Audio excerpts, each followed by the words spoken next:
By the early 1970s, fundamentalist Islam was no longer just an undercurrent in Middle Eastern politics. It was seen by many as the only viable alternative to the region's tyrannical rulers. And in 1979, it took center stage in Iran when popular anger against the Shah, an authoritarian monarch backed by the United States, was seized upon by a radical Shiite cleric, a man who would transform the Muslim world. In 1979, I had never heard of Khomeini.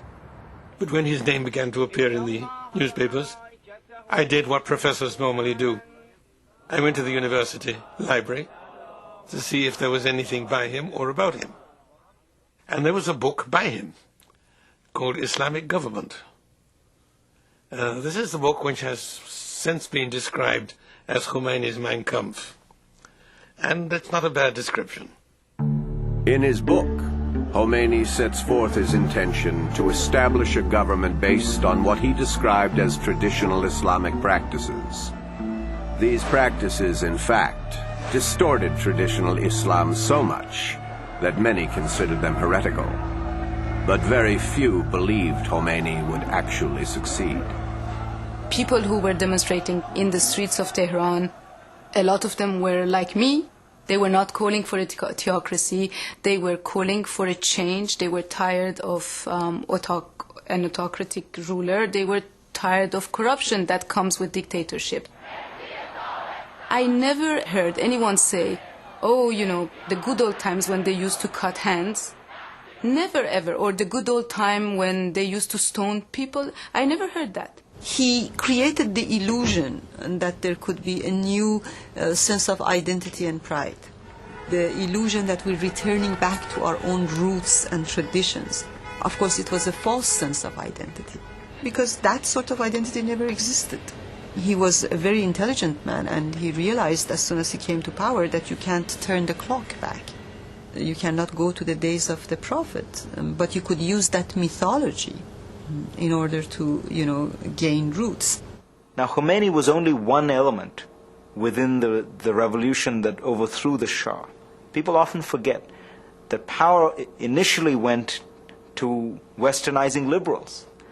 But what Khomeini understood was that in these kinds of power struggles, the extremes always win.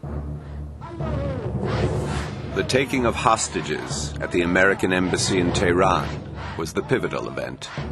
It gave Khomeini and his small band of followers an international prominence, a kind of legitimacy that allowed them to take control of a broad revolutionary movement. But to ordinary Iranian citizens, the revolution was not always what it seemed. When we would go to the street where the American embassy was there, they would bring busloads of people from Tehran and from the suburbs and also from provinces.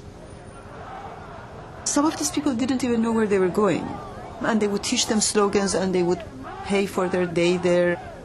There would be a sort of a picnic atmosphere where people were eating sandwiches and Pepsi Cola and, shouting death to America. And 2 streets away, people were just going about their business. Nobody was paying any attention. But it came out as if all the Iranian people were, coming against America. Khomeini had ties to the Muslim Brotherhood and a vision that in many ways mirrored theirs. The Khomeini movement is Persian, not Arab, and Shiite, not Sunni. But again, it represents the same basic forces within the Islamic world and the same basic interpretation of the situation. Namely, we have imported foreign, pagan, infidel ways. We have abandoned our heritage. The remedy is to get rid of the infidel and restore a true Islamic state. For Khomeini, one of the major crimes of the Shah was the emancipation of women. In the Islamic Republic, the age of marriage was reduced from 18, where the Shah had put it, to 9. When the revolution happened in Iran, we had women in all walks of life. We had 2 women ministers. We had women pilots, women industrialists. And they changed all the laws regarding women. They made the veil mandatory. The way I look, the way I'm sitting here, I could be flogged and jailed and not allowed in the streets. The subjugation of women is a very symbolic must in the Khomeini's Islamism, because it does terrorize the population. It does show that we're not going to let our population modernize, because, you know, this is a step in the modernization process. All opposition to Khomeini was crushed. The security apparatus is used to the fullest extent to control what people do, how they dress, where they go, what they read, what they hear, and as far as possible what they think, certainly what they say. And it was supported by the most brutally repressive methods. In the first 9 or 10 months of the Islamic Republic, more people were summarily executed, in a half-a-day trials, without attorneys, without appeal, than in the 15 or 20 years of the Shah's period.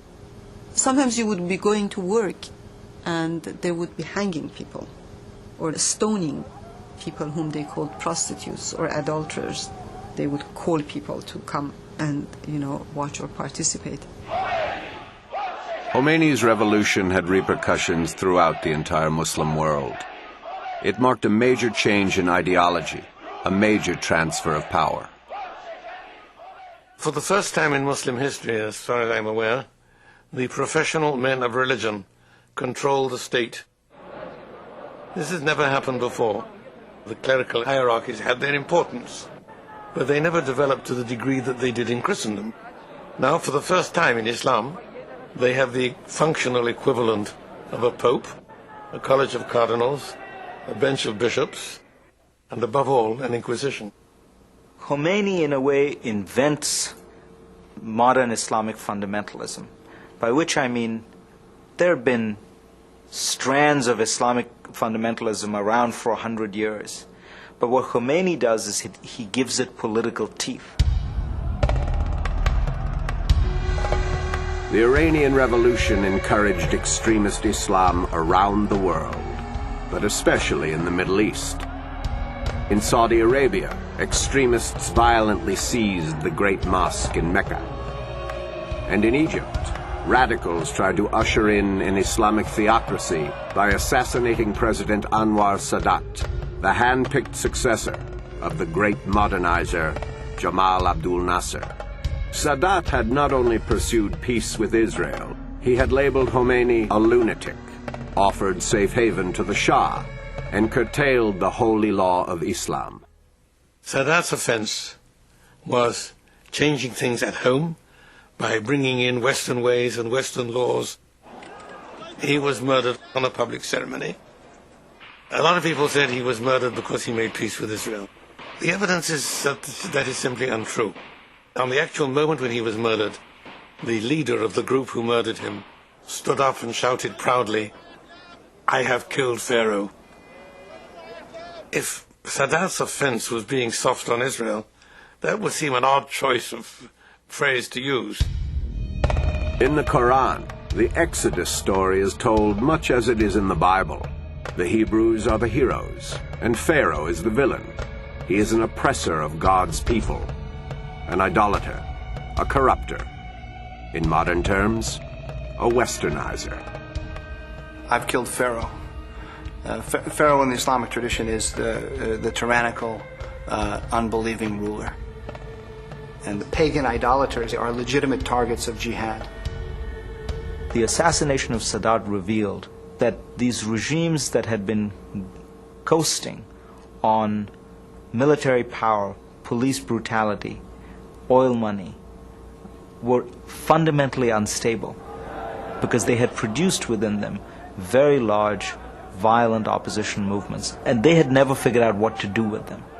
They had never figured out a way to open up the system, to give people voice, so that you would drain support away from the Islamic fundamentalists. And Sadat's assassination was the most violent reminder of the essential fragility of this bargain that Arab regimes have made.